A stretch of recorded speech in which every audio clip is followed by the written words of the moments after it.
Welcome back. You are listening to the home of forbidden romances. Prepare yourself, because tonight's story will leave you breathless.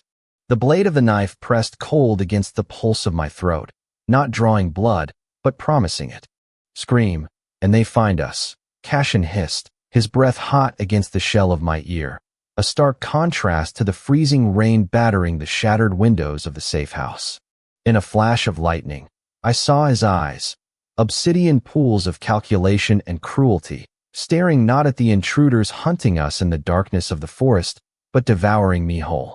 We were trapped, exiled, and violently alone, and for the first time in 10 years, I realized the assassins outside were the least dangerous thing on this island. The storm had been raging for 3 days, turning the gray Atlantic into a churning wall of iron and foam that separated Blackwood Isle from the rest of the world. It was fitting. The Blackwood family had always existed apart from normal society, ruling our empire of shipping lanes and shadow deals from high towers, untouched by the laws of common men.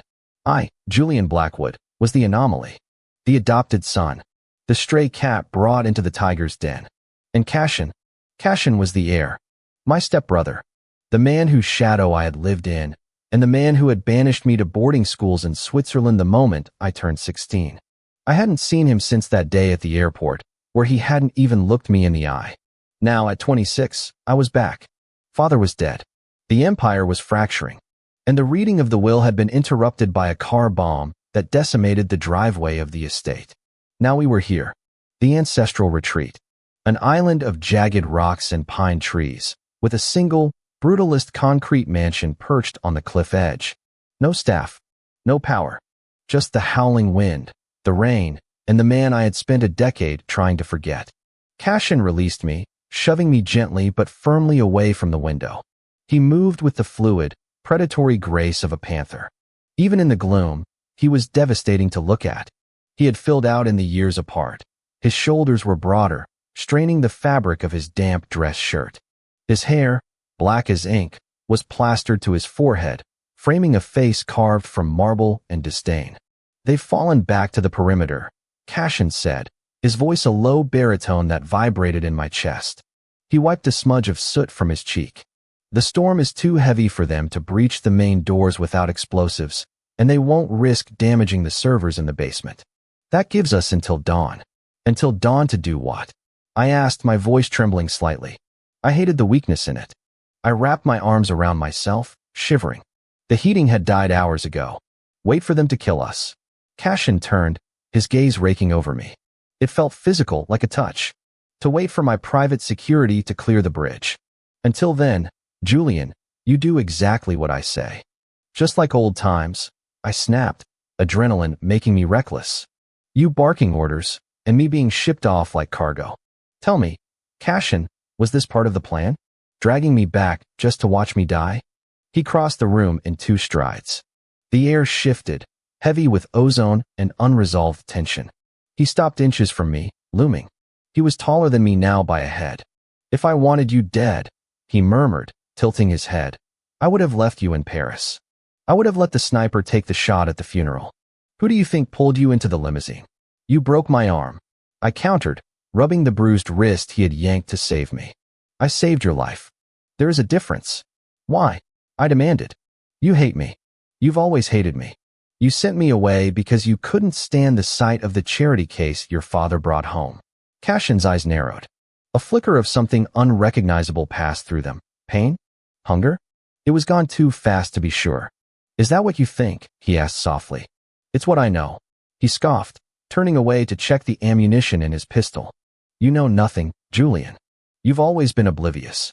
The apple sitting in the garden, unaware of the snake." The metaphor hung in the cold air. "We need wood," he said abruptly, changing the subject. "The fireplace in the library is the only source of heat.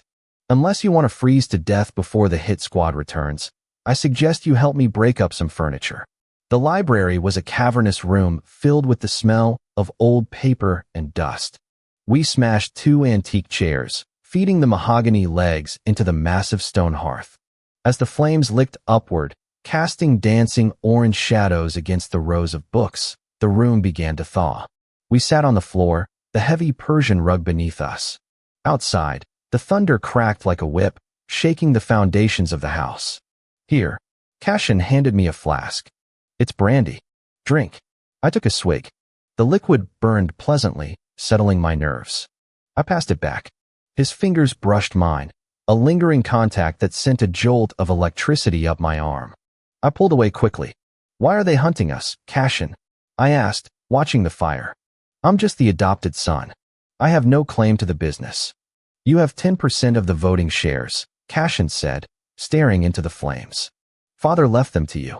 Without your vote, the board can't block the hostile takeover from the triad. They need you dead to nullify the shares. My eyes widened. He left me shares? Why? Because he knew. Knew what? Cashin took a long drink from the flask. He looked tired. The mask of the imperious CEO slipped, revealing the exhausted man beneath. He knew that as long as you held the keys to the kingdom, I would never let anything happen to you. It was his way of ensuring I kept you close. You didn't want to keep me close, I whispered. You exiled me. Cashin turned to me. The firelight illuminated the sharp angle of his jaw, the hollow of his throat. I sent you away, Julian, because if you had stayed in this house one more year, I would have ruined you. The air left my lungs. What? You were 16? Cashin said, his voice rough. Innocent. Soft. You looked at the world with these wide, trusting eyes. And I was becoming exactly what my father was. A monster. A user. I looked at you, and I didn't see a brother.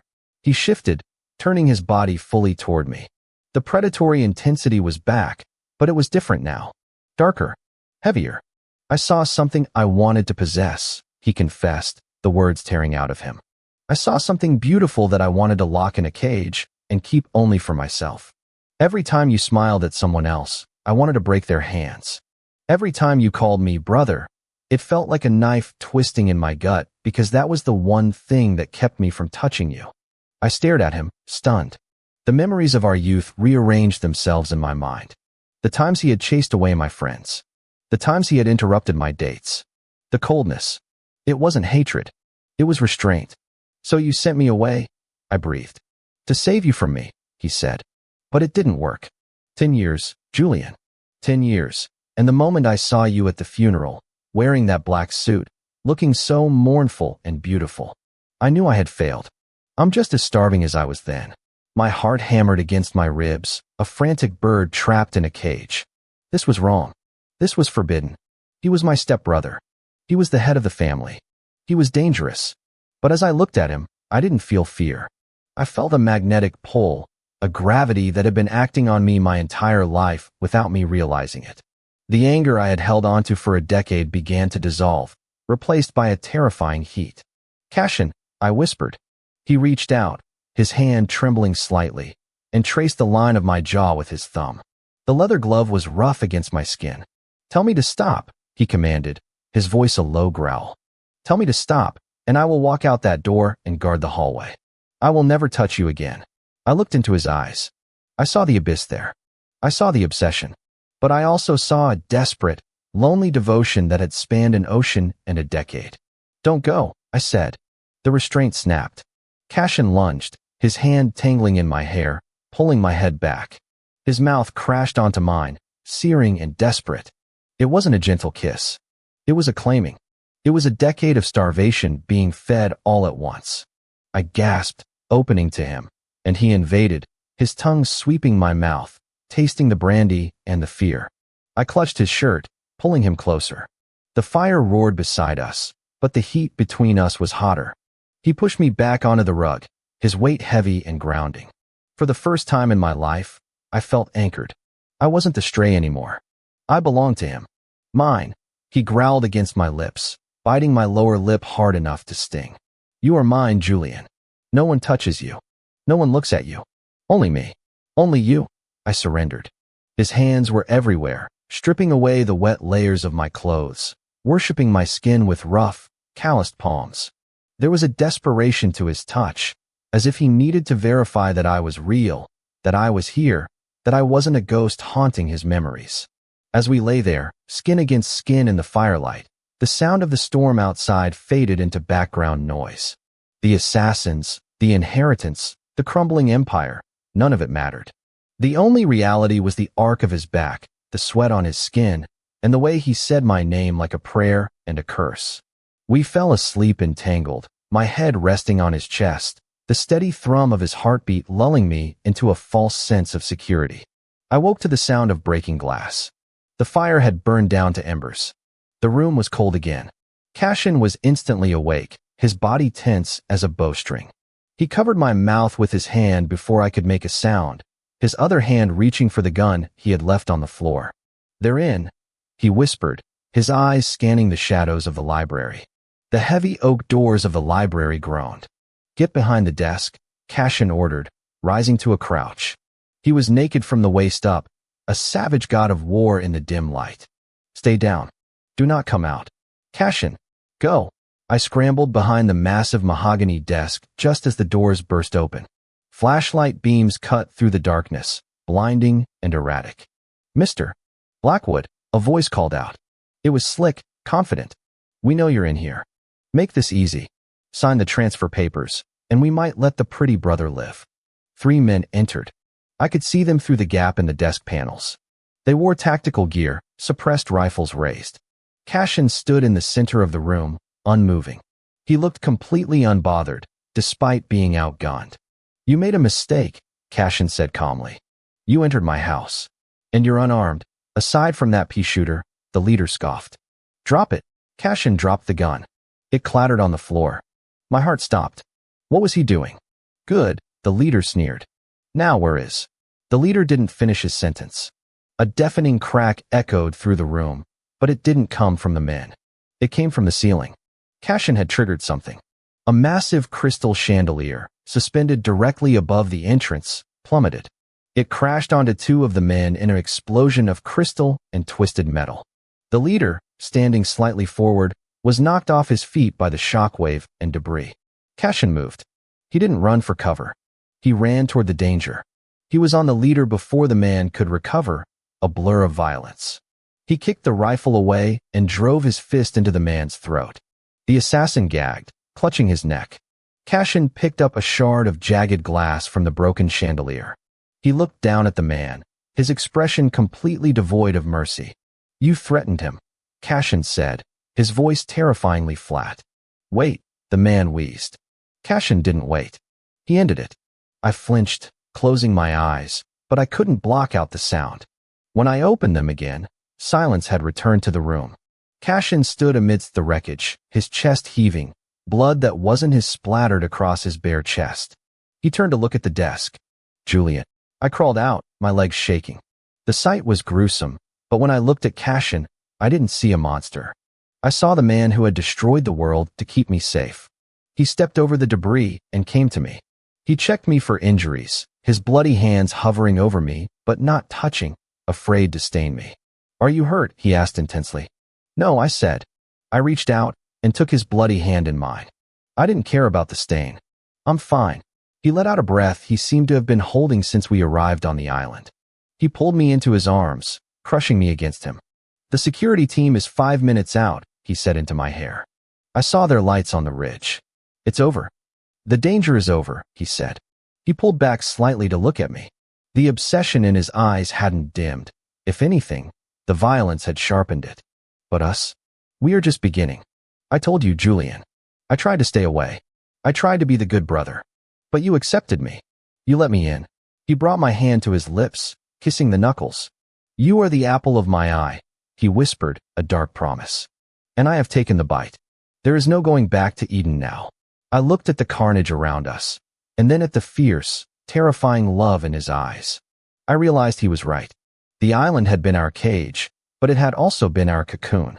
The Julian who had arrived here was gone. I tightened my grip on his hand. "I don't want to go back," I said. "Take me home, Cashin. Take me home and burn the rest of the world down." A smirk, sharp and victorious, cut across his face. "As you wish." And that is how the viper tamed the wolf.